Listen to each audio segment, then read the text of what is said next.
नमस्कार, आप सभी का स्वागत है। आज के वीडियो में हम आपको माघ पूर्णिमा की कथा और माघ पूर्णिमा के दिन कौन से कार्य नहीं करने चाहिए इसके बारे में जानकारी देंगे। हिंदू शास्त्रों के मुताबिक जो मनुष्य माघ स्नान करते हैं उन पर भगवान विष्णु जी की विशेष कृपा बनी रहती है। साथ ही सुख सौभाग्य, धन संतान और मोक्ष की प्राप्ति होती है। माघ पूर्णिमा के दिन भगवान विष्णु जी की पूजा, पितरों का श्राद्ध और गरीबों को दान दिया जाता है। ब्रह्म वैवर्त पुराण के अनुसार माघ पूर्णिमा पर स्वयं भगवान विष्णु गंगा जल में निवास करते हैं। इस दिन जो भी जातक गंगा स्नान करते हैं तथा उसके बाद जप और दान करते हैं उन्हें सांसारिक बंधनों से मुक्ति मिलती है। इस वर्ष माघ पूर्णिमा की तिथि शनिवार 8 फरवरी को दोपहर 2:51 से शुरू हो जाएगी। इसका मान रविवार 9 फरवरी को दोपहर 1:09 तक रहेगा। हिंदू मान्यता के अनुसार माघ मास में सभी देवता मानव रूप धारण करके स्वर्गलोक से पृथ्वी पर आकर वास करते हैं तथा प्रयागराज में स्नान, जप और दान करते हैं। इसी कारण कहा जाता है कि इस दिन प्रयाग में गंगा स्नान करने से व्यक्ति की सभी मनोवांछित मनोकामनाएं पूर्ण होती है और मोक्ष की प्राप्ति होती है। प्रयाग गंगा, यमुना और सरस्वती का संगम स्थल है। इसी कारण इस स्थान का विशेष महत्व माना जाता है। तो आइए जानते हैं माघ पूर्णिमा से जुड़ी पौराणिक कथा। इससे पहले दोस्तों, अगर आपने हमारे चैनल को सब्सक्राइब नहीं किया है तो इसे सब्सक्राइब जरूर करें और साथ ही दोस्तों इस वीडियो को लाइक करना ना भूलें, क्योंकि बाद में आप भूल जाएंगे।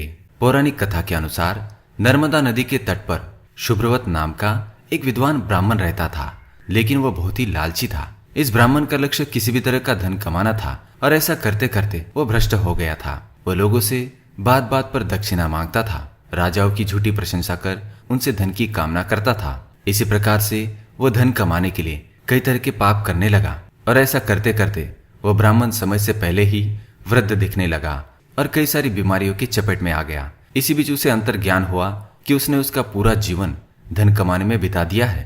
अब जीवन का उद्धार कैसे होगा? इसी क्रम में उसे माघ महीने में स्नान करने का महत्व बताने वाला एक श्लोक याद आ गया। इसके बाद स्नान का संकल्प लेकर वह ब्राह्मण नर्मदा नदी में स्नान करने लगा। करीब 9 दिनों तक स्नान करने के बाद उसकी तबीयत और भी ज्यादा खराब हो गई और मृत्यु का समय निकट आ गया। वह सोच रहा था कि जीवन में मैंने कोई सत्कार्य नहीं किया। धन कमाने के लिए राजाओं की झूठी प्रशंसा की, राजाओं को भगवान से भी ऊपर बताया। अब तो मेरा नरक में जाना और दुख भोगना तय है। इसके कुछ दिन बाद ब्राह्मण की मृत्यु हो गई, लेकिन मृत्यु के पश्चात उसे मोक्ष की प्राप्ति हो गई, क्योंकि जिस महीने में उसने स्नान किया था वह था माघ का महीना और माघ के महीने में स्नान करने से उसके सारे पाप नष्ट हो गए।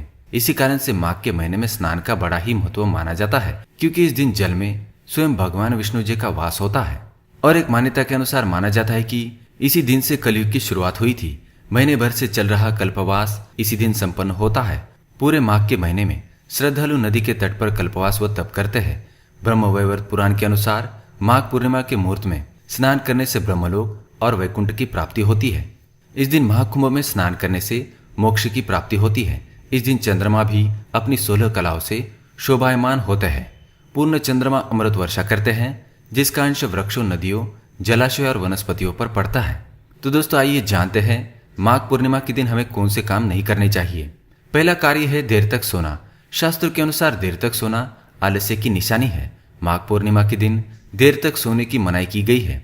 इस दिन देवी देवताओं की कृपा प्राप्त करने के लिए ब्रह्म मुहूर्त में जाकर स्नान आदि करके भगवान विष्णु जी की पूजा करनी चाहिए।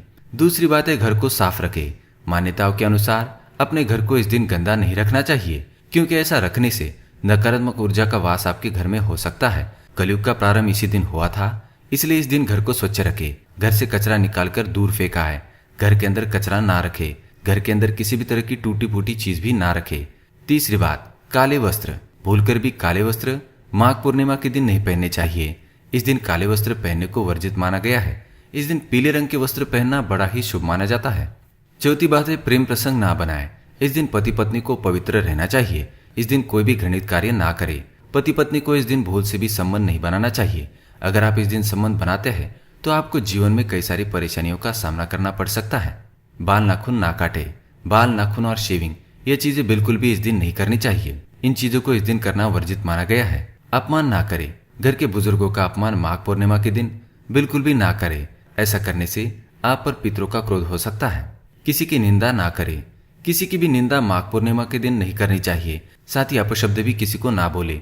ऐसा करने से माँ लक्ष्मी रूठ सकती है। किसी भी प्रकार का कलह इस दिन अपने घर में ना करे। ऐसा करने से आपके घर की सुख और शांति खत्म हो जाएगी।